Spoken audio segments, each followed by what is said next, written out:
Hi everyone, filling this box here. This is a dry dropper box as I call it.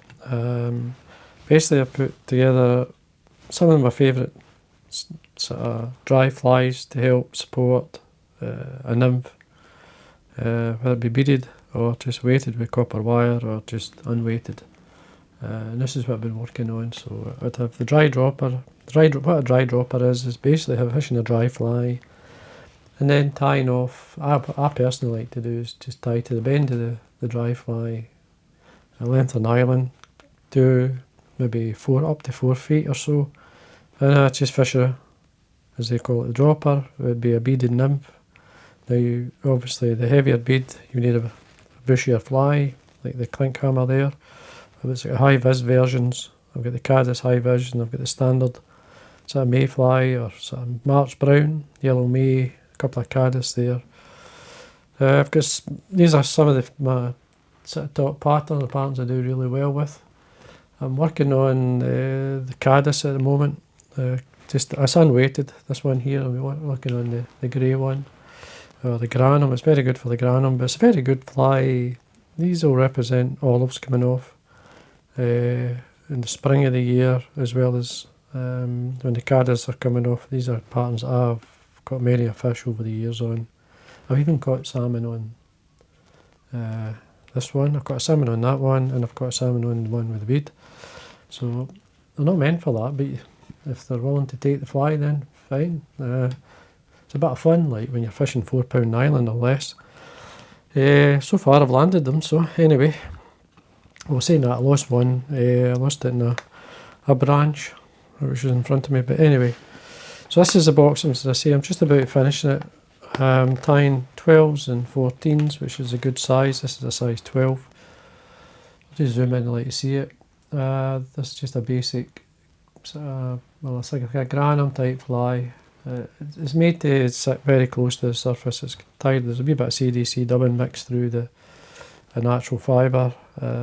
It's a great fly, it works really, really well. When the granum are coming off, olives coming off, it works, it's a treat. So anyway, I'm going to show you how to tie it. Hook choice now, this is a standard hook. It's an all-purpose medium from Full and Mill. It's a size 12, as I say. It's a good hook. Now I do fish barbless, so when I want to debarb, it's quite a debarb in the water. I just take the barb off, or I debarb before I start ties. There's a ways, but this box is not mine, so I'm leaving the barb on. Even though I've filled it, I'm giving it away. So anyway, when they tie the fly, now if you excuse me a sec, my fly should be in the centre. There we are, that's better. Now you could use a couple of threads here. I've actually I've used the chartreuse just to highlight it sometimes, but in the standard one, they're just a basic. Sometimes you don't want too much bling. This is a bling free version I'm tying at the moment, so if you want a wee bit of UV you can add it, or a wee bit of fluorescence you can do that. Sometimes that works, especially in the beginning of the season when the light's really bright, colours show up. But I'm going to work with the dull day version, as they call it. This has got the dull thread. This one here is just basically a tan or grey is ideal. Now, excuse me a second as well. When I changed to my blue shirt, I took my wax off because I usually lose it inside my shirt. So I'm just going to put it back on. Now the wax is just a thin piece of wax that I tear away from the block, and I usually put it on the side of my finger and put my thumb on top of it. Now you've got to give it a second or two because it warms up. The wax, once it gets warm, it gets a wee bit tacky. It stays on your finger most times.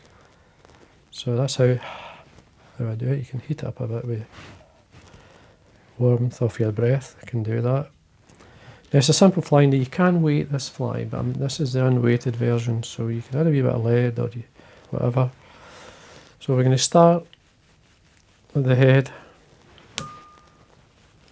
come down. Now I'm going to tie in a green wire. This is from Vineyards. It's just the class is a copper. It's called fine. It's a copper wire fine. This is looks more green on the camera than it really is, but it's like a kind of olivey, dark olive, and I like it. It's a good colour for this fly. I did have a piece on my desk, but as always, I set it down, I can't find it, so I'll break a piece off. I usually like to tie it on the way down. So work your way to the back of the hook. Now I'm using, this is a pheasant tail I have. Now it's got a kind of grey colour to it. You could use normal brown. I just quite like this light coloured tail. It suits this colour of fly, so it's a kind of quite a nice colour. So you want quite a few fibres. Just bring them 90 degrees from the stem. Just tear it away, and then what I'm going to do is just offer the tips in. Just going to quickly take my thread up and back down just to tie in these ends. Now you could trim it and tie it in, but I like to do that. Now what I've got here, this is fox squirrel dubbing. I've got CDC feather. I've removed the fibres, and then what I've done is I've mixed it into that. So I'm using that for the body. It does keep the fly up a wee bit, not too much, but it does keep it up. Gives it a lot of movement. I like it, so, and it works for me. I want a reasonably thick body, so it's because it's a caddis. You can tie it to suit yourself. So as we work our way up, we tighten, get that nice shape. Give yourself a good sort of, what could I say, just slightly over halfway up. You want a good thorax in this fly. Just bring this over the back. This is for the back of the caddis pupa. Do 3 turns to hold. Do a straight turn at the back of the hook, and then we just work our way up. As we come over, we tighten up. Just keep the pheasant tail in the back. At this point, we just catch it in front of the body, make sure it's secure. I usually run up a wee bit. Then I get the pheasant tail fibre, draw it back, because this is going to be the thorax cover. And then we can bend and break away your wire. Now you could put legs on at this point, or you could put it near the head. You do it both, either way works, it's entirely up to yourself. I usually put it, at times I like sometimes up the top. In this case you'll see, slightly opens the fibre a bit more. It's very good, especially for olives and that coming off. But caddis, sometimes it is better to lay it towards the back. It's up to yourself, but both work. So I'm going to put this on near the front. You need to be watching the distance though, you've got to watch. Now we're going back to my dubbing. Same dubbing I use in the body.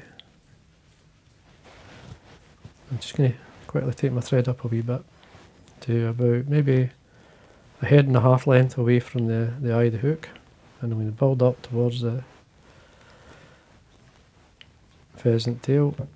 Let's see where we are. You want a nice thick thorax, don't be shy with it. Get to this point here, just draw it. Now what I like to do is draw some of the fibre down, but hold your pheasant tail. Get some velcro, draw it down either side. Again, this brings out some of the fibre. It gives your fly that bit more life, and that's what you're looking for. The more movement in your fly, the more you'll catch. Legs, now you could use a grey partridge or a brown partridge feather. Yeah, there's this brown one, it's just, well, it's not dark, but it's enough. It's got a wee touch of colour in it. I would try, I'd have some with the grey and some with the brown, because they both work. Yeah, I'm just cutting a V in this. So I can get another fly, a smaller fly out of that tip. So I'm tying 14, so I'll use the tip for that. So we've got a right and a left, and this is the front of the fibre. It doesn't matter either way, but basically you tie it in, hold it, just hold it with your finger and thumb on the sides, come round with a couple of loose turns or so. See how the legs are sitting, check the length. You could reduce it, you could make it longer, it's up to yourself. That's fine with me, the length is okay. Nice and tight, and trim away. Make it neat. A wee bit of fibre there.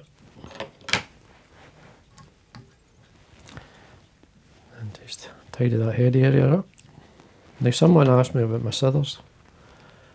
Wee question. They're a bit rough, as you can see. Look at this. Ooh.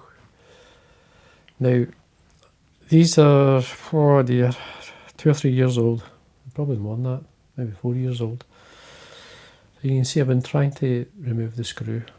I tried to buff off just the lip, the form at the end of the screw so that I could sharpen them. Struggled, so I just left it. Now, I sharpen these with wee fine stones. I bought them off Amazon, just to put the edge on it, and they last.